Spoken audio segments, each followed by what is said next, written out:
Testing, testing. JB here. August 30th, 2023. Going to be really quick. Haven't been on the audio in a week or so. Not too much to talk about. Figure a few names I'll talk about. First, I'll talk about the overall market. Get into ULTA from last week, and I think that's going to tie into LULU this week. Reports earnings Thursday after the close. And then names like Baidu, take a look at Intuitive Surgical.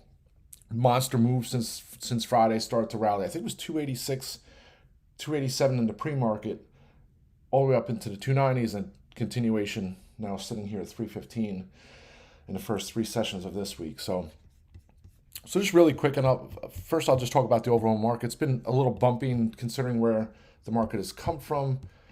Have to think at some point to be a little bit of consolidation. So we had that pull from the mid 450s into August, all the way down to 432 and change, I believe it was on the SPY. Once that starts to happen, people start, sounding the sirens. The market crash is coming. There's reports. So Michael Burry, the Big Short, from the infamy of the Big Short, where his big bet on the housing crisis paid off. Now seems every time there's a downturn, people start citing his quotes or his tweets, which he deletes. He has a large position in QQQ puts, and I'm not sure what other index. I don't want to say anybody do bad, right? It's just not my nature. But unfortunately, it's a market. There's a winner and a loser. So we'll have to see how this all plays out. But that hype usually happens right when we're near somewhat of a short-term bottom. So I put out a watch list this morning, and I'm not going to sit here and say we have room for a big 10% rally to the upside, but I think there'll be some chop here. Our earnings season, we got the stragglers reporting this week, and then we head into September, and then October is traditionally a historically poor performing month. So it might be interesting as we head into the fall. Take a look at a SPY solidly back over the 50-day moving average. Bad data is suddenly good news for markets again. So we'll have to see how the PCE data comes out tomorrow. That is the Fed's preferred gauge of inflation. And then we have the August jobs report on Friday. We had the JOLT number, and typically it doesn't really move markets too much, but it came out yesterday and it was the lowest year-over-year decline on record, meaning the amount of jobs that are open and available declined at a rate we've never seen before on a year-over-year basis. One would think that's not good for markets, but when you have a Fed that's trying to almost induce a recession or induce unemployment to try and get to stir this or at least stem the tide of inflation, it's almost like for the market saying, wow, the Fed's doing their job, it's working. Now maybe we can find some kind of, if you start looking out into the future, say, well, the economy's not doing that bad either, we can get out of this rut and maybe head into 2024, starting to cut rates, and the market can head higher. So that's some of it. We'll have to see tomorrow confirms with the inflation data, and then Friday with the unemployment numbers, which we're probably going to come in the worst in the 10 months, 12 months at least. So that's the SPY. I'm cautious. I've said it over the last week and a half that I'm not putting my bear suit on, but I'm certainly more open to trying to at least hedge positions via some maybe TZA calls, IWM puts, QQQ puts, just as a hedge if we break major supports. Right now, it doesn't look like that's going to be the case, but certainly more open now than it was a couple weeks ago. So that's the SPY. Great sign here. We hold the 50-day again, which, unless we have some crazy reversal, bodes well until tomorrow. And then, maybe we can work up to, 453 looks like a tough spot, upper Bollinger Band. So we'll have to see how that plays out with the PCE numbers tomorrow. Excuse me, but not much else in the way of catalysts. So second, I'll talk about Intuitive Surgical. I tried to trade some lottos on Friday. The stock was gapping on no news, rallying into the 290s. I was searching around. I didn't see any catalyst, no analyst upgrade, no news from the company. Sometimes you get some of these sympathy moves because you have Medtronics or some of these other medtech names that either they raise their guidance or there's some other event that Intuitive Surgical rallies on that. Instead, there was nothing. And you take a look at the stock, it is well off. Let's see if I can pull up the chart here. Nope, I don't have it up here, so I'll have to pull it on my other side. Let's see. Of course, I don't have. So it was 360 back in the middle of July. Then they had the earnings report, which actually wasn't that bad. Procedural growth was above expectations, but people sold the news. And then it went from 360 all the way down to the 285 level into last week before starting to bounce. Some of it, and you start reading around and trying to look at the big picture, I think some of it, folks think that because this GLP-1 craze with people losing weight is taking off, that a lot of the surgeries were a function of people being overweight. So someone has some kind of injury or an ailment that needs surgery because they were obese, that's going to be not as prevalent because of this GLP-1 solution. But now you start looking and you got, number one, I don't think that's going to be a huge impact to their business, if at all. Number two, because they're still growing at a nice clip, Intuitive Surgical. And then number two, you have to look at the flip side. Now you're not obese. Maybe you're going to do tennis. Someone posted on the Twitter in a reply to my post this morning. It's a great point. Maybe people who are not obese anymore do pickleball, do tennis, do other physical activities that could break bones and cause some other physical ailment, whatever that may cause them to require surgery, knee replacement, things like that. So I'm not saying that's the reason the stock is rallying. I think it's a great opportunity here. The company, if you don't know Intuitive Surgical, they have a $7.1 billion cash hoard. They have no debt. They have a $1 billion share buyback program, which, actually it was more than that, but they still have $1 billion left as per their last filing. It's just a great opportunity. I think for upside, sitting here at 315.44. 50-day moving average is 321. If it gets up to that and breaks, I might look for some lottos. I was actually looking this morning at 320s, but I just passed because it's been pretty good to me so far. I didn't want to throw away some of the profits on some of the later dated strikes. So I'll just continue to hold the 315s. I think it heads over 320 into the end of the week, pending any crazy surprises from the Fed, not the Fed, from the PCE data, which is the Fed's preferred gauge of inflation and employment numbers. So that's Intuitive Surgical. Baidu, if you haven't heard my rants on Baidu, I used to dislike, I shouldn't say I used to dislike Baidu. Back in 2007, 2008, Baidu was thrown to the curb. China was, they're very strict censorship on pornography, drugs, things like that. And a lot of that content was getting on the Baidu search platform. So China really cracked down on them. The stock got destroyed. Then sure enough, what does it do? It goes, I think it was 100. I used to play it on the calls because he thought, hey, China was the Google. Baidu was the China of, Baidu was the Google of China. I guess that's how you could put it. And not only that, Google tried to get into the China space on the search engine side and pulled that out of that business. So Baidu was pretty much, it was it. Stock went crazy. I think it went from 100 all the way up to 1,000, did a 10-for-1 split. And then it kind of muddled around. But then after a while, you start reading their press releases. Their search engine business was declining. All these other players now that weren't in the past started to take market share. And then they started to grab at straws. They were investing billions of dollars in all these other possible ventures that might bear fruit, which never did. And then finally started putting AI in their press releases. This is only a couple of years ago. So I went from being bullish Baidu to being bearish, made some money on the puts, I guess over the couple of years. I have to go look back. But anyway, moral of the story is I think now it's the flip side. I think Baidu finally found a niche where they can use or subsidize the AI side of their business that they want to leverage using the revenues and profits that they get from their search engine side. I think it's a great spot here. Their last earnings, despite what's going on in China, and every headline now says, well, China's in decline. Whatever that might be, Baidu posted a great quarter. I think it trades 150, 160, and then catches fire 180, 200.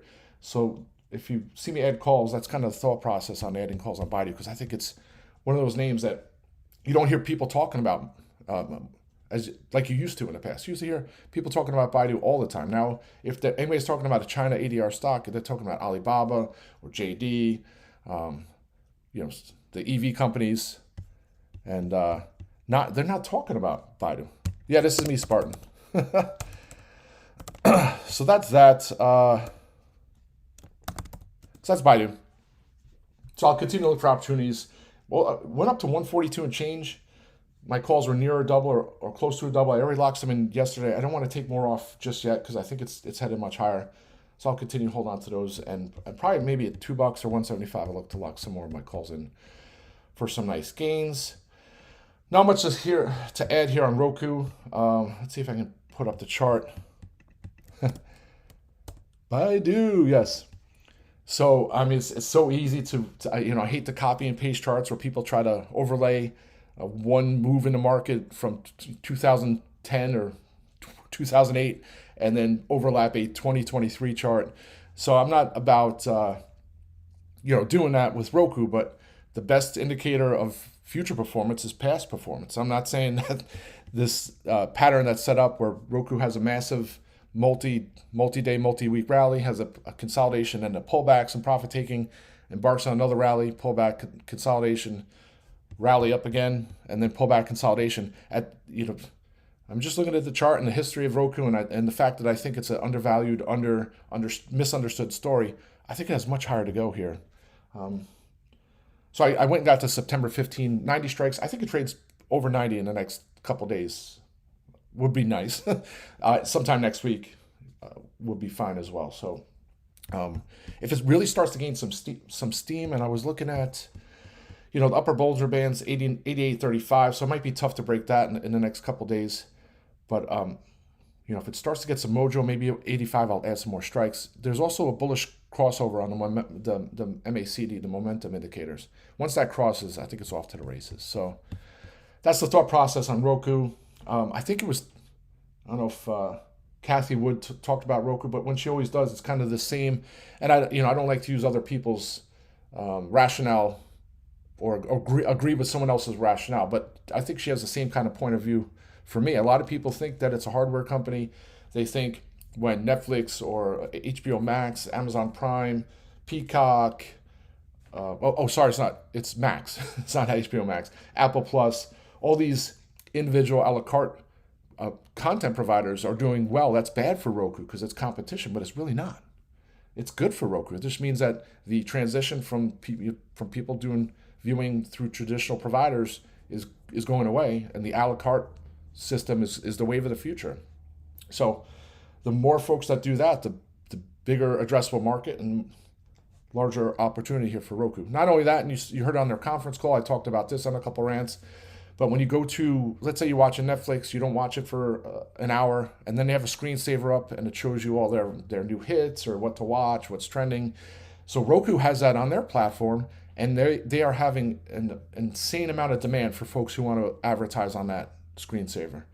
Not only that, they have their Roku channel, which is a free channel with ads. That supposedly is doing very well on top of all the other things they have going on. So just a great story. I'll continue to trade Roku until it's either bankrupt or it's 10, 20 times from here in the next couple of years. Yeah, looks great. A lot of these names, nice reversals yesterday. And I guess on bad economic data. It's kind of contrary to what one would think. You would say, wow, great data. That means the economy is doing well. That means more money should go into folks buying apps at the App Store or buying, going to war, doing all those things. Meanwhile, the market rallied reverse because it's the thought that possibly the Fed might not raise rates as two times this year. Maybe it's only one. So, cloud.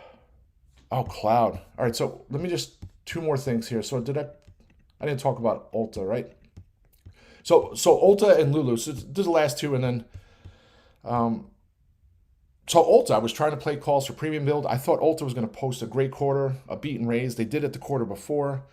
Thankfully, I didn't add any calls, and then the stock had sold off. So if you take a look at ULTA, the stock was at $560 in May.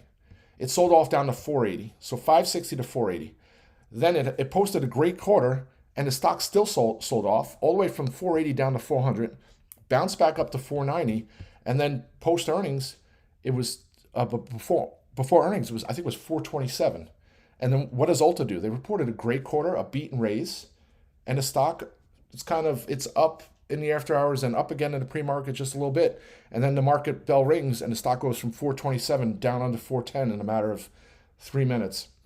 So I put it on the watch list a couple times because I think the story is really not about ULTA per se. It's more about what's going on in the macro environment, like what's going on in retail, what's going on with the consumer, as opposed to what is going on particularly with ULTA. So it's almost like the market is pricing in weakness and more of the middle to high-end consumer as opposed to the results of ULTA, which were phenomenal. So at some point it's buy the dip. Maybe it is now. It's up almost 1.5%. Well, I didn't even pull up my ticker. But I think there's some read through here with Lulu, because if you take a look at Lulu, and I know it's been one of those companies that has defied any weakness, any argument that there could be a slowdown in their business. But here it is, similar situation with ULTA. They posted a great quarter last quarter. No, actually the last 2 quarters, monster quarters, went from 320 to 360 the next day, sold off, and then their June earnings went from 330 all the way up to 380. Now it's been chopping around, and here it is at 380 again. If there's inline numbers or even a beat and raise, I think it might stay flat or sell off. If there's a miss, it's going to go under $300. Unfortunately, premiums are expensive. I keep putting it on a watch list. I'm not about to just throw a huge premium on a lotto position. I'll do an inexpensive trade, but not a contract that's $1 or $2 going into earnings. Let's see, I didn't even pull up Lulu the last hour or so. But if you're looking to play Lulu, the 330 puts are 141 by 152 with 2.5 days left. So you have to, I think it goes under that, but am I that confident enough to throw out some kind of speculative trade on that? I don't know yet. I'd rather add those put positions, watch the stock sell off today, tomorrow, and then close some in before the earnings after the close tomorrow. So we'll see. Maybe I'll add something before the close today. But back to back, I think it was 4 days in a row to the upside for Lulu. So that doesn't mean it's going to take off for earnings. Yeah, cloud names. MDB, Snow. Was it Datadog? Is that the one that had the abysmal report and then just pulled everything down back at the start of August? Some of these, if you take a look at Mongo, MDB, it was channeling in the 400s, low 400s from June all the way to August. Then you had the Datadog earnings, kind of gave a little, shed some concern in the cloud space. So I think MDB, who else? Snow sell off that day. There were quite a few names that sold off. Yes, Snow 165 all the way down to 140. Snow looks interesting right here it's right here at the 200-day moving average. Oh, yeah. Oh, here goes you. I would love to trade you for some upside here. It's is you below? It's the Apple. Let's see. I'd be surprised at some point Apple doesn't buy you, but was it the developers conference when you got that big boost? I forget. And there's rumors. I think that was back in June. I think that's it. Crazy stuff with NVIDIA last week as well. I put on a watch list. NVIDIA is probably going to be $500, $600.